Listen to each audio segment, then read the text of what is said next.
வணக்கம். நான் உங்கள் டாக்டர் சி பாலாஜ். இன்றைய பதிவு பார்த்தீங்கன்னா, தொப்பை பெரிதாக இருக்கக்கூடிய ஒரு நிலையில இந்த பயிற்சி செய்து கொண்டு வரும்பொழுது, சரி செய்யக்கூடிய ஒரு நிலையை நம்ம பார்க்கலாம். பெண்களை பொறுத்தவரைக்கும் மாதவிலக்கு ஏற்பட்ட தினங்களில் இந்த பயிற்சி என்பது செய்ய வேண்டாம்.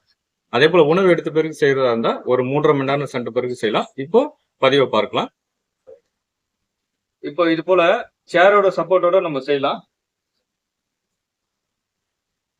இந்த நிலைக்கு கால்களை இப்படி கொண்டு வரோம். உங்களால எந்த அளவுக்கு கொண்டு வர முடியுமோ கொண்டு வரலாம். கொண்டு வந்துட்டு இப்படி லாக் பண்ணிடுங்க. சாதாரண ஒரு மூச்சு ஒரு 25 எண்ணிக்கை இருக்கலாம். 1, 2, 3 இது போல எண்ணிக்கையில 25 எண்ணிக்கை. இதுல உடல் பருமன் குறையும். உங்களுடைய கல்லீரல் மண்ணீரல் பித்தப்பை ஸ்ட்ரென்தன் ஆகும். மோஷன் ப்ராப்ளத்துக்கு ரொம்ப நல்லது.